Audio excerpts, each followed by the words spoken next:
Good evening. Sir Jim Ratcliffe has apologised today for remarks he made in an interview to Sky News yesterday, in which he said the UK had been colonised by immigrants. It sparked, as I'm sure you've seen, a backlash across both football and politics, including from the Prime Minister, who demanded an apology, which has, in part, been forthcoming.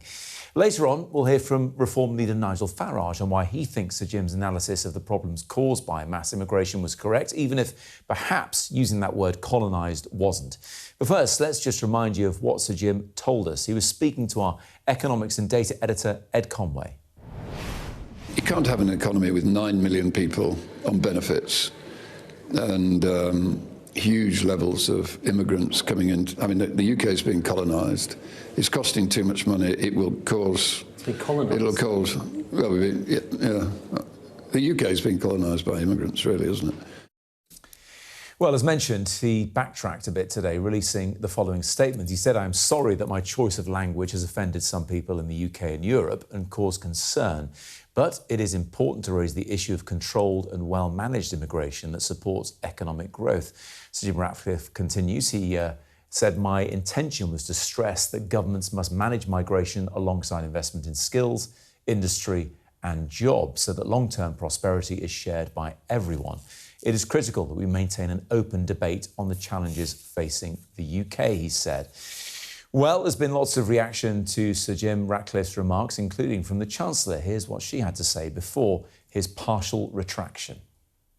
What Jim Ratcliffe said was unacceptable. It was disgusting, frankly. Jim Ratcliffe can speak for himself, but the comments that he made yesterday were unacceptable. Our country benefits hugely from its diversity. We see that in our businesses, we see that in our universities, we see that in our cultural life, and we are richer because of the diversity of our country. Someone who thinks Sir Jim Ratcliffe is right is Reform UK leader Nigel Farage. I spoke to him earlier. Was Jim Ratcliffe right to apologise for his comments? No, he apologised for the use of one word. Colonisation. Yeah, he didn't apologise for his comments. So what did he say? He said 12 million people have come to the country in the last few years. Fact. Well, he got his facts wrong, actually. He got the dates wrong, didn't he? He meant 2000, he said 2020. But since 2000, 12 million people is the population increase in Britain. Over 85% of that is the direct impact of immigration. So that's a fact. There are 9 million people living in Britain of working age on benefits of some kind, albeit some of them in work benefits, I will grant you. Most of them are in work benefits, actually. Many of them are. No, as I said, I grant you. And he said, given that state of affairs, we don't need mass migration into Britain. And then he goes on to say that it feels like parts of the UK have been colonised. So let's work out what's non-controversial. What's non-controversial is an explosion in the population without the financial compensation to make people's lives better. And I would argue access to the NHS, housing rents, etc., have been damaged by it.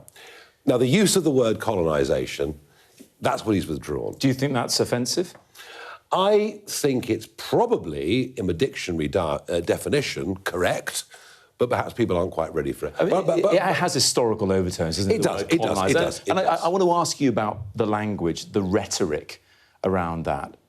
Is people using words like that, people referring to Enoch Powell's speeches, is that overshadowing having a considered debate on migration? And that's the problem, that you go down a route where people shut up and say, right, we can't discuss this, it's all too difficult, whereas the issues that he raised with the numbers, with the economic cost, are all too real. All I would say is this. But you think he did it in a clumsy way, getting his facts wrong? It's just one word. Everything he said was right. One word can be used in a different context. However, it's very interesting, the last census, there are 1 million people living in Britain who speak no English. They say in the census they don't speak good English. No, that's doesn't mean there's 1 million aren't speaking any English at all. 5 million don't speak good English.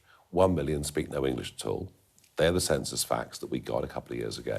And if you get say you and I went just a few miles east of here, we would see road signs, we would see London Underground signs, we would see bus stops with parallel foreign languages. Now, that actually, to most people, is not acceptable. Well, Sir Jim Ratcliffe... And so here's the issue. Here quickly is the issue. Yeah. The immigration that we had kind of worked for decades. The numbers were manageable. Britain needs immigration. No. Doesn't it? Do you think it does? What, mass immigration? No. No, immigration, generally. Do you know what? When I was first elected to the European Parliament in 1999, the word immigration didn't appear once on my literature. It wasn't an issue because net migration was about 30,000 a year. Yeah. It's gone since then to 1 million a year, and that's the point. Let me just come back to your point about foreign street signs and that kind of thing. Sir Jim Ratcliffe himself is an economic migrant, isn't he? He lives in Monaco. Should he speak French or Monegasque living there? He would probably argue that he's a refugee from the British tax system, but that's a separate debate. He's an economic migrant, isn't he? Monaco is a... Is he an economic migrant, yes or no? He's a tax migrant. He's an economic migrant then, isn't he? Yes, he is, but you know what? He's not claiming Social Security. But he's not claiming Social Security. He's not paying taxes that could go on people's benefits. Nobody's spending lots of money in Monaco employing people and spending money in the high street. Well, he's actually, Nigel Farage, he's cut hundreds of jobs here in the UK, in Grangemouth. He wanted to build... Do you know why? Hang on a second. He wanted to build his Ineos Grenadier car in Wales. You know where it's built now? It's built in France. Yeah. And so how much is he contributing? And I suspect that Grangemouth will close. The last major manufacturing plant in Scotland will close. It may well be that Ineos have no UK presence at all in a few years' time. And do you know why? It's not a good thing. Do you know why? Moronic energy policy put in place by both Conservative and Labour governments. And we need to be real about this. If we want people like Jim Ratcliffe investing in Britain, employing thousands of people, we have to create the right conditions for them. Do you want... No special favours, but the right conditions. Do you want people like Jim Ratcliffe as reform supporters, as reform donors? Is he going to be a donor? I don't know, but what I have asked him, I'll be honest with you, what I have asked him is to advise me on how we put together an industrial strategy for this country so that we can re-industrialise. We have witnessed the loss. Wouldn't it be better if someone living here was helping you out with that? Well, do you know what? He has been living here for most of his life. He's recently gone to Monaco. Do you know why? Because he fears, as I fear, and as has happened to me, my private pension that I saved for is now being retrospectively taxed. There are people with assets terrified of what this government may do to them. Now, look, is he still a major investor in Britain? Yes. Is he still a major employer in Britain? Yes. Does he care about Britain? Well, look at his role with Man U Football Club.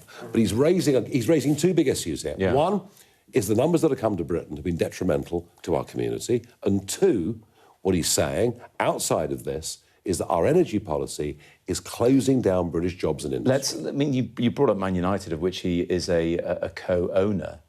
Man United fans will tell you he nickel and dime there making cuts, whilst also paying millions to economic migrant Premier League footballers. Have you seen Man U's results recently?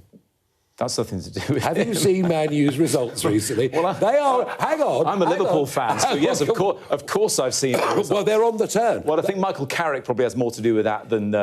he would argue... However, the point remains the same. Would argue he's employing economic migrants who play for Manchester United. Yeah. And are they on benefits? Are they paying taxes? I would assume Of course they are. Of course they are. But the man who owns them isn't. I'm sorry. This is ridiculous.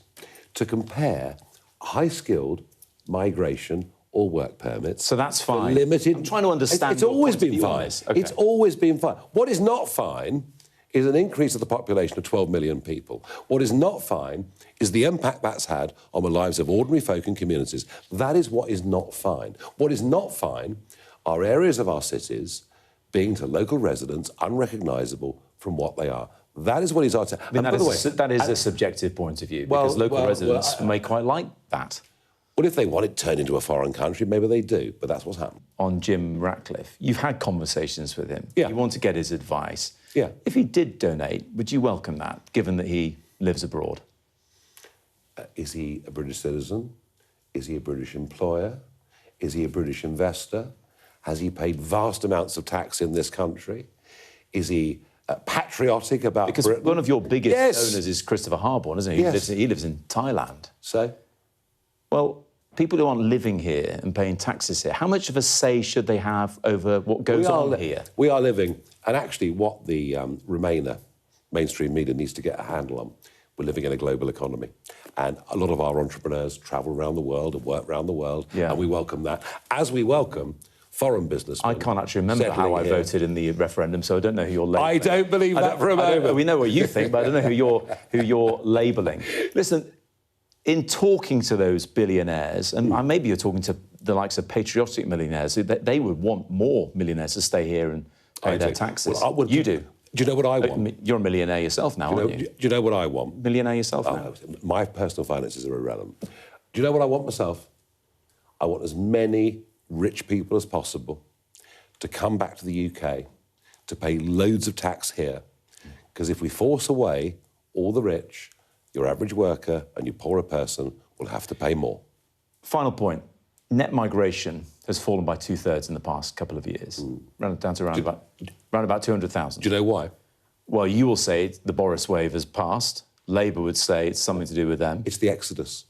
Net migration is those that come in against those that leave. Those that come in, hang on, those that come in, and these days are generally quite low-skilled, and generally will be a net cost to the country in economic terms, not benefit.